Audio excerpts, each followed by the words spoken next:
Syakir Hamzah, Idris Ahmad, Danish Haziq diletakkan di bahagian pertahanan.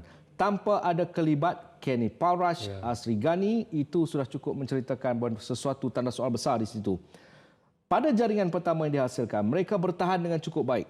Tetapi apabila satu kesilapan membiarkan begitu lama Hidalgo memegang bola, inilah akibatnya. Ya, kalau kita lihat ini sedikit kelekaan daripada segi pertahanan, cara bertahan yang agak longgar, terutama Hidalgo boleh melakukan hantaran. Itu perkara pertama dulu yang dilakukan oleh pemain pertahanan Perak, menutup ruang. Tetapi di kawasan tengah juga begitu longgar kerana kita dapat lihat kedudukan pemain melihat bola tanpa melihat pemain yang di belakang, dan kedudukan kesempatan ini diambil oleh Malik yang mendapatkan bola hantaran pertama, melakukan rebatan, ada terbias, dan ini pemain import Pahang melakukan jaringan dengan baik. Okey, pemain yang pernah beraksi pada saingan awal keriernya bersama Ayaya Wadi dalam saingan Liga di Myanmar menghasilkan jaringan pertama untuk pasukan Seri Pahang. Tetapi saya perlu berikan kredit kerana pada positioning yang dilakukan oleh Aung Kauman, dia tidak berada jauh, tidak join dalam kedudukan kelompok dalam kawasan penalti. Ya, betul, saya setuju, kerana dia sedar bahawa faktor ketinggian dia juga tidak perlu di situ, tapi dia keluar sedikit di dalam kawasan hantaran tersebut dan bola itu terbias dalam kedudukan yang baik, satu rebatan yang tepat, dan gap ataupun ruang yang dia ada tu memang perlu dijaringkan dengan baiklah. Okey, kalau kita mengikut taktikalnya hari ini, Yifat meletakkan formasi 3-4-1-2 sambil Pahang dengan 4-2-3-1. Apakah space di bahagian flanker itu diguna pakai sebaik mungkin, khususnya melalui Seri Pahang? Ya, pada awalnya tak nampak sangat kedudukan Malik yang bergerak sebelah kiri, Hidalgo sebelah kanan, nampak pada awalnya tak begitu banyak bergerak. Yakubu di bahagian tengah hanya menang bola, Azam akan menghantar, dan kedudukan penyerang mereka Kauman duduk di atas, kemudian dibantu oleh Kenny Aitu yang berada di belakang dia. Pada mulanya tak nampak. Kita lebih nampak kekerapan pasukan Perak yang lebih banyak melakukan serangan sampai dalam attacking third, tapi tak dapat menjadikan gol. Itu saja punca sedikit pada awal dalam 0 ke 15 minit untuk pasukan Pahang. Okey, kita nak lihat jaringan pertama Seri Pahang jaringan jaringan kedua Seri Pahang pada minit ke-58, Kenny Antui.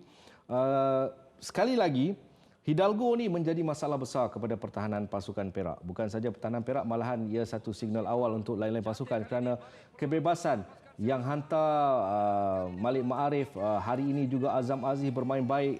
Mudah sebenarnya dalam kedudukan dia berada dalam posisi yang sangat-sangat lihat bagaimana on the run. Dia lihat Syakir berada di bahagian ke depan sedikit. Ini peluang mudah, Hawi.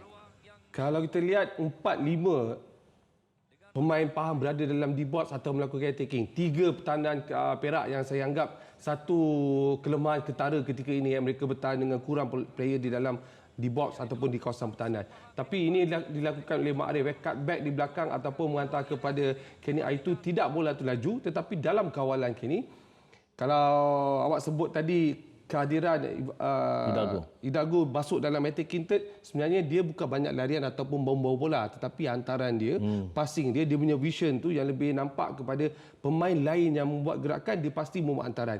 Dan ini gol yang saya anggap satu teamwork yang baik, berlaku lagi kerana Malik melakukan larian, dan hantaran mesti datang daripada Diego. Okey, bagi pasukan Seri Perak, Seri Pahang kan. Perak. Sebut sekali lagi, Perak. Siapa tiba-tiba Seri Pahang kan? Okay, baik. Pasukan Perak, melihat kepada Perak, jaringan penalti yang diperolehi, saya rasa insiden ini perlu dipersalahkan kepada individu sebenarnya. Reaksi daripada Muslim juga jelas ketara kenapa perlu ada tolakan terus sebegitu rupa yang dilakukan, hanya perlu mengikut saja. Itu yang lebih baik sebenarnya, Wih. Ya, kalau ikutkan kedudukan Syakir juga tidak berbahaya, kerana tolakan itu sebenarnya memberi ruang kepada Syakir boleh membuat gerakan sikit. Kita lihat Faizal menutup ruang pada awalnya, tetapi menolak menggunakan tangan. Now punya law undang-undang dalam D-box, you memang pakai tangan tolak akan memberikan kelebihan pada sepakan penalti, dan itu kesilapan individu. Okey.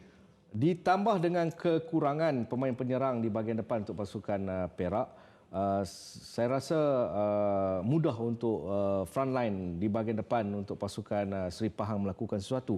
Ditambah pula mempunyai individu yang suka pegang bola, 2-3 touch, hantar, main balik Hidalgo.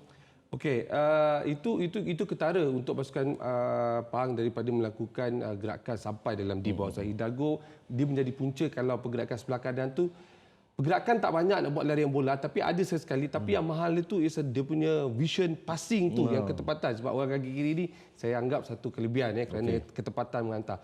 Dan untuk Perak sendiri sebenarnya kalau saya nak compare sedikit dari segi game ini saya ambil Pahang Perak sebenarnya lebih banyak melakukan gerakan sampai dalam D box Pahang tapi finishing yang begitu ketara Karika dan Nana Poko begitu kurang daripada segi untuk menjaringkan gol. Okey, jaringan ketiga. Jaringan ini juga membabitkan satu pergerakan yang saya rasa mudah, tak complicated. Tanda soal kepada backline pasukan Perak dengan ruang yang diberikan mudah. Lihat berpunca daripada sepak kanan sudut. Kemudiannya lihat bagaimana defending untuk pasukan Perak pada ketika ini. Ramai yang tak ada orang yang melakukan marking. Bukan saja kepada penjaring gol, malahan di belakang juga. Okey, untuk gol ketiga ni kita dapat lihat daripada pemain pertahanan Perak sebenarnya dalam kedudukan loose marking yang tidak begitu rapat. Itu yang kesilapan. Leandro di bahagian depan yang kurang ke belakang sikit untuk melakukan block heading. Dan kita sedar Kelly Aitu sebenarnya memiliki susut tubuh yang tinggi dan dia perlu menerima bola hantaran daripada Azam Aziz. Kita dapat lihat Azam Aziz antara pemain yang membuat hantaran tepat dan dia dapat melakukan tandukan dengan baik. Okey, ini serba sedikit maklumat tentang Aung Kauman dan juga Kenny Antu. Okey, Aung Kauman baru berusia 23 tahun seperti yang saya maklumkan, bekas pemain pasukan Ayaya Wadi, kini beraksi untuk pasukan Kon Kian United dalam saingan Thai League 1.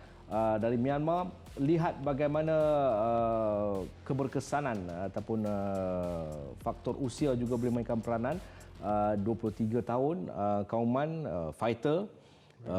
Bagi pasal Kenny Antui pula senior player, experience, itu sudah cukup pace yang cukup baik sebenarnya. Ya, itu gandingan Dola. Dola memang kita sedar dia punya tactical tu ataupun individu player dia nak mesti bergerak attacking dengan laju, dengan cepat dan faktor ketinggian. Itu memang Dola punya falsafah dekat situ dan akhirnya menjadi saya lebih tertarik kerana dia menurunkan ke semua pemain import yang ada. Dia arahkan pemain import tu semua mesti beraksi dengan baik dan dua perlawanan dengan menurunkan pemain ini memberikan bantuan besar kepada pasukan Seri Pahang.